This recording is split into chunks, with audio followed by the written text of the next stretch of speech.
एक बार फिर से पढ़े मत्ती रचित सुसमाचार उसका 6 अध्याय और 33 वचन को पढ़ेंगे। Hallelujah, praise the Lord. इसलिए पहले तुम परमेश्वर के राज्य और उसके धर्म की खोज करो। इसलिए पहले तुम परमेश्वर के राज और उसकी धर्म की खोज करो, तो ये सब वस्तुएं भी तुम्हें मिल जाएंगी। ये सब वस्तुएं भी तुम्हें मिल जाएंगी। हालेलुया। इसलिए मैंने पहले कही कि परमेश्वर के राज के लिए जीना सीखे। हालेलुया। आज इंसान सिर्फ अपने लिए जीता, अपने लिए करता, अपने लिए सब कुछ सोचता है, लेकिन काहे ऐसे 100 में एक बंदा होगा जो परमेश्वर के लिए कुछ बातों को सोचता है, परमेश्वर के राज के बढ़ाने के बातों को विचार करता है, परमेश्वर के बातों को करता है। हालेलुया। लेकिन आज कलीसिया से बाइबल कहती है आज सबसे पहले परमेश्वर के राज और उसकी धर्म की खोज करो, उसका धार्मिकता की खोज करो, तब सारे संसार को आप आंख उठाकर देखते हो, संसार में क्या क्या चीज भरे पड़े हैं, ये सारी वस्तुएं तुम्हारे बस में होगा। हालेलुया।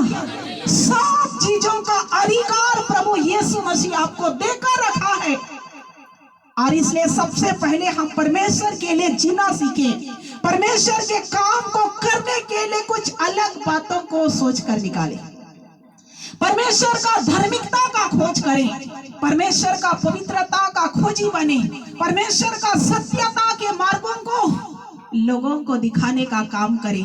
तब बाइबल कहती है ये सारी चीजें जो आप ये संसार में देखते हैं सब वस्तुएं भी तुम्हें मिल जाएंगी। हालेलुया। क्या चाहिए आपको?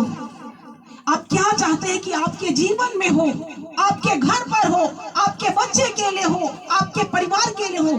क्या चाहिए?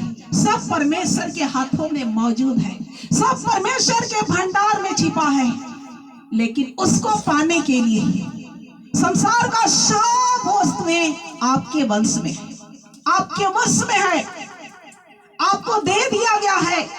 आपको तभी मिलेगा जब आप परमेश्वर के राज के लिए खड़ा होना सीखेंगे, परमेश्वर के राज के लिए प्रभु का वचन में दूसरों को बांटने वाला होंगे, परमेश्वर के काम को करने के लिए अपनी मुट्ठियों को खोलने वाला होंगे। सबसे पहले परमेश्वर के लिए जीना सीखें। हालेलुया। यदि आप अपने लिए यदि कुछ करना चाहते हैं तो उसमें आप फेल हो सकते हैं, लेकिन यदि उस बातों में आप परमेश्वर को मिलाकर आप कुछ करना चाहते हैं तो आप 100% आप सफलता प्राप्त करेंगे। Hallelujah, hallelujah. यदि आपको परमेश्वर बहुत कुछ दे दिया है, बहुत कुछ दिया है प्रभु, लेकिन उस चीज को केवल अपने लिए यूज करते हैं तो आप आगे बढ़कर असफल महसूस करेंगे। हालेलुया। मैं हमेशा प्रार्थना करती हूँ परमेश्वर यदि मुझे कुछ करेगा तो हम तेरे राज के लिए कुछ करेंगे, तेरे राज के लिए जिएंगे, तेरे काम के लिए खड़े होंगे, तेरे सेवा के लिए हम अपने मुट्ठी को खोलेंगे। Hallelujah, hallelujah. मैं पहले परमेश्वर से प्रार्थना करती प्रभु कई बातें हैं जो परमेश्वर ने मुझे उसके राज को खोजने के कारण, उसके काम को करने के कारण, परमेश्वर का वचन के साथ, लोगों के साथ, परमेश्वर का योजना को पूरा करने के द्वारा कितने प्रकार के आशीषें दिया है और अभी भी देने वाला है और आगे भी देगा। हालेलुया। लेकिन सबसे पहले यदि परमेश्वर आपके जीवन में कुछ करता है तो परमेश्वर के लिए कुछ करने वालों को परमेश्वर और आशीष देता है। Hallelujah, hallelujah. यदि परमेश्वर आपको डॉक्टर बना दिया, आपको इंजीनियर बना दिया, आपको कोई टीचर का जॉब दे दिया तो आप क्या करेंगे? जितना भी आमदनी आएगा सिर्फ कई लोग क्या ये मेरा है, ये मेरा पसीना का कमाई है या मेरा मेहनत का फल है, और उसके पीछे आशीष देने वाला उसको कौन है? हालेलुया। तो आपको कभी प्रार्थना करना है प्रभु यदि मुझे इस आशीष को देता है तो हम तेरे राज के लिए भी जिएंगे, तेरे राज के लिए कुछ करेंगे। हालेलुया। और आज कई लोग इस बातों से अनजान है और परमेश्वर की आशीष से भी वंचित है। बहुत प्रार्थनाएं तो करते हैं, प्रभु ये दे देना, ये कर देना, वो कर देना। सारी प्रार्थना आपका स्वर्ग में है, लेकिन क्या परमेश्वर को आप कभी कहे हैं यदि परमेश्वर मेरे बच्चे को ये इस प्रकार का आशीष देगा, तो यदि मेरा बेटा कुछ करेगा तो उसका हकदार परमेश्वर में आपको साझेदारी बनाऊंगा। हालेलुया। तेरे राज के लिए कुछ करेगा, तेरे सेवा के लिए कुछ करेगा, तेरी महिमा के लिए जीना सीखेगा। और कई लोग अपना अपना अपना सब कुछ अपना, इसलिए जितना है उसी से परमेश्वर अपने आशीष को रोक कर रख देता है। बस प्रभु देता, लेकिन हम परमेश्वर के लिए जीने नहीं जानते हैं, तो प्रभु वहीं तक आशीष को रोक देता है। हालेलुया। लेकिन जो परमेश्वर के राज के लिए जो जीना सीखा है, जितने आशीष पाया है, उसके साथ परमेश्वर को मिलाता है, तो बाइबल में क्या लिखा है? दुनिया का सब क्या चाहते हो? क्या लिखा है? सबसे पहले उसके राज और धर्म की खोज करो, तो ये सारी वस्तुएं तुम्हें क्या करेंगी? क्या आप सोचते हैं आपके घर में कार खड़ा हो जाए, बिल्डिंग खड़ा हो जाए, या पैसे वाले हो जाए? बाइबल क्या कहती है? संपत्ति नहीं, वचन को ढूंढो, जीवन बदल जाएगा, हो जाएगा। क्योंकि संसार में जितने चीज देखते हैं, हमारे प्रभु यीशु मसीह के हाथ में है। हालेलुया। सब कुछ हो जाएगा, पहले उसके राज के लिए तो जियो, अपना कहना छोड़ दो। हालेलुया। अपना कहना सब कुछ को छोड़ दो। इधर देखिए, हालेलुया। वचन समय में सोने नहीं देती। हालेलुया। यीशु मसीह की हालेलुया। क्या मैंने कही? संपत्ति नहीं, वचन को ढूंढो, जीवन बदल जाएगा। हम लोग आज पैसे ढूंढते हैं, पैसे प्रभु यीशु के हाथ में है और तुम्हें देगा। पहले उसके राज के लिए तैयार हो जाओ। हालेलुया। आशीष हमारा परमेश्वर के हाथों में है। आप तैयार हो जाओ लेने के लिए, उसके राज के लिए जियो। जवान भाई बहन जो पढ़ने वाले बच्चे हैं, आपको प्रार्थना करना होगा, परमेश्वर मुझे, आप कई बहनें जो हैं कुछ जॉब सोच कर रखते हैं, कई भाई हैं अपने जीवन के भविष्य के लिए कुछ अच्छा करने के लिए सोचते हैं। कई माँ बाप का सपना होता है कि मेरा बेटा डॉक्टर बन जाए, मेरा बेटी टीचर बन जाए, मेरा बेटा इंजीनियर बन जाए। लेकिन यदि आप कभी प्रार्थना किया है, यदि परमेश्वर मेरा बेटा ये करेगा, तो तुझे पार्टनर बनाएगा, पार्टनर। हालेलुया। उसका हकदार परमेश्वर को देगा, परमेश्वर का सेवा के लिए अपने हाथों को खोलेगा। यदि उसी को मैंने कही किसी को जॉब दे दिया तो सब अपना, तब परमेश्वर वहीं तक बस कर देता है। यदि उसको सीखता है कि हमें परमेश्वर ने दिया है, परमेश्वर के राज के लिए जीना है, तो उसके लिए और आशीषें खुलता है, और द्वार खुलता है, और बरकतें खुलती है। हालेलुया। इसलिए परमेश्वर हमें कुछ करता है। बाइबल क्या कही है? जो थोड़े से थोड़े में विश्वास योग्य है, वो बहुत बातों में विश्वास योग्य ठहरेगा। हालेलुया। इसलिए हम परमेश्वर के राज के लिए आज जीना नहीं सीखते हैं, तो हम कमजोर पड़ते हैं, आत्मिक जीवन में भी और आर्थिक जीवन में भी। हालेलुया। हमें जो कुछ देता है प्रभु किस उद्देश्य से देता है? किसके द्वारा मेरा राज का बढ़ती, मेरा राज बढ़े, परमेश्वर का महिमा प्रकट हो। तब इसलिए बाइबल कहती है सारी वस्तुएं तुम्हें मिल जाएंगी, महंगी से महंगी वस्तुएं आपके घर में आ जाएंगी। और कैसे आएंगी?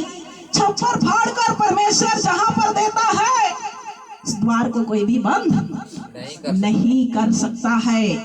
और ऐसे ही प्रभु अपने लोगों को देना चाहता है। इसलिए सबसे पहले बाइबल कहती है मेरे राज की खोज करो, मेरे धर्म की खोज करो, मेरा पवित्रता की खोज करो, मेरे सत्यता की ओर बढ़ो, तब जीवन में सारी आशीषें तुम्हें मिल जाएगी। Hallelujah, hallelujah. आप क्या क्या आशीषें चाहते हैं, सब कुछ अपने आंखों के सामने आप पूरा होते हुए देखेंगे। घबराना मत, प्रभु का काम थोड़ा देर होता है परंतु अंधेर नहीं होता है, लेकिन पूरा होकर रहता है जो उसके खोजियों के लिए। हालेलुया। और इसलिए हमें परमेश्वर का धार्मिकता के लिए भूखा होना है, परमेश्वर के राज की खोजी वाला जीवन बनना है, परमेश्वर को महिमा मिलने पाए। फीसी उसका 5 अध्याय 8 और 9 वचन को पढ़ेंगे। फीसी 5 उसका 8 और 9। क्योंकि तुम तो पहले अंधकार थे। हाँ, पहले आप सब लोग क्या थे, अंधकार में थे, प्रभु को नहीं जानते थे। हम भी नहीं जानते थे, हम भी अंधकार में थे, पूरे कलीसिया अंधकार में थे, पूरे चर्च अनजान थे परमेश्वर के महिमा में। हाँ, परंतु आप प्रभु में ज्योति हो। परंतु आप प्रभु में क्या हो गए हो, ज्योति, यीशु को पहचान लिए हो। अतः ज्योति की संतान के समान चलो। अतः आप ज्योति की संतान, लाइट की संतान की तरह आगे बढ़ो, क्योंकि ज्योति का फल सब प्रकार की भलाई, क्योंकि ज्योति का फल सब प्रकार का भलाई धार्मिकता और धार्मिकता और सत्य है। और क्या है, सत्य है। हालेलुया। पहले आप और हम क्या थे, अंधकार में थे, अनजान थे, बिना प्रभु के जाने हम दर दर भटकते थे।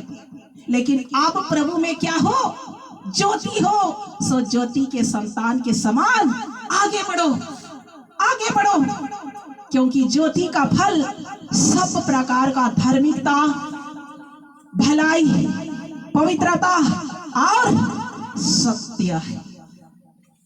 हालेलुया। ज्योति में बढ़ना मतलब सब प्रकार का भलाई का काम को करना है, पवित्रता का खोजी होना है, धार्मिकता का खोजी होना है और सत्य का सुसमाचार का प्रचार करना है। हालेलुया। सत्य का सुसमाचार सुनाना है, क्योंकि जिस दिन लोग सत्य को जानते हैं, सत्य उन्हें पूरे जिंदगी को स्वतंत्र कर देता है। हालेलुया। यूहन्ना 8:32 में लिखा है, जिस दिन तू सत्य को जानोगे, सत्य तुम्हें क्या करेगा, स्वतंत्र करेगा, आजाद करेगा, सारे बंधन से मुक्त करेगा और राज का सारा आशीष तुम्हारे लिए खुल जाएगा। हालेलुया। और परमेश्वर को महिमा बढ़ेगा। इसलिए फीसी 5 अध्याय उसका 14 वचन को पढ़ देंगे। इस कारण वह कहता है, इस कारण वह कहता है, हे सोने वाले जाग, हे सोने वाले जाग, और मुर्दों में से जी उठ, और मुर्दों में से जी उठ, तो मसीह की ज्योति तुझ पर चमकेगी, तो मसीह की ज्योति तुझ पर चमकेगी। आमीन। हे सोने वाले जाग, हे सोने वाले जाग, हे सोने वाले जाग, और मुर्दों में से जी उठ। कितने लोग आज सो गए हैं मसीह जीवन में, सो गए। अभी का सोने के विषय में नहीं कह रहे, कितने लोग जागृत हैं, कितने लोग जगे हुए हैं, कितने लोग सो गए। सोने वालों को बाइबल कहती है जाग, मुर्दों से जी उठ। हालेलुया। हे सोने वाले जाग। आज कई लोग अपने आत्मिक जीवन में सो गए। पहले 3 घंटा प्रार्थना करते थे, आज आधा घंटा प्रार्थना करते हैं, सो गए है ना। हालेलुया। आपको उठने के लिए बाइबल कहती है, धर्मी चाहे 7 बार भी गिरे, लेकिन यदि उठना चाहेगा तो परमेश्वर उसको उठाकर खड़ा कर देगा। आप उठो, आप जागो, आप तैयार हो जाओ, आप खड़े हो जाओ, आप परमेश्वर आपको खड़ा करना चाहता है। हालेलुया। ये सोने वाले जाग और मुर्दों में से जी उठ, तब मसीह की ज्योति तुझ पर चमकेगी। आज चर्च नहीं आना क्या है, एक मुर्दा का जिंदगी है। प्रार्थना नहीं करना एक मुर्दे के समान है, आराधना नहीं करना एक मुर्दे के दर्शाता है। हालेलुया। आपके जीवन में यदि प्रार्थना का जीवन नहीं है तो आपका आत्मिक जीवन है मरा हुआ है। आपका जीवन प्रार्थना का जीवन नहीं है, आपका आत्मिक जीवन मरा हुआ है। आपका चर्च का जीवन नहीं है, आपका आत्मिक जीवन मुर्दा हो गया है, मर गया है। आप संगति का जीवन नहीं है, उपवास का जीवन नहीं है, आपका आत्मिक जीवन बिल्कुल मरा हुआ है। क्या आप उठना चाहोगे? हालेलुया। प्रभु सबको उठाना चाहता है, सबको खड़ा करना चाहता है। और इसलिए मसीह के पीछे चलने वालों का हर कदम में रुकावटें होते हैं। आपको जागना पड़ेगा।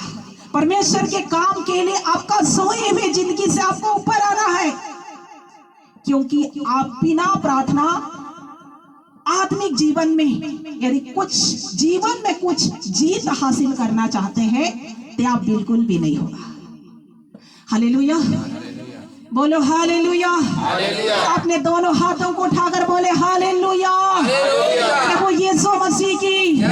यदि आपका जीवन प्रार्थना का जीवन से नष्ट हो रहा है तो जानो कि आपका अंदर का आत्मिकता खत्म हो रहा है, और जिस दिन आपके अंदर से आत्मिकता खत्म हो जाएगा, दुष्ट आत्मा को राज करने का जगह मिल जाएगा।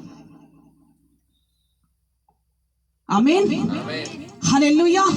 इसलिए आज के बाद एक जागृति का जीवन, एक प्रार्थना का जीवन, एक चर्च का जीवन, एक संगति का जीवन, एक वचन पढ़ने वाला जीवन बनो। आमीन, हालेलुया। वचन आपको पढ़ना है। जो बाइबल नहीं पढ़ता वो भी वचन सुनता, हृदय में रखता है। जो अनपढ़ है हृदय में रखे। जो वचन जिसको ज्ञान है, जो पढ़ने आता है, अपना समय निकाल कर वचन पढ़ो। आपके आत्मिक विकास करना है। वचन में होकर परमेश्वर का सामर्थ्य निकलता है। हालेलुया, परमेश्वर का धन्यवाद।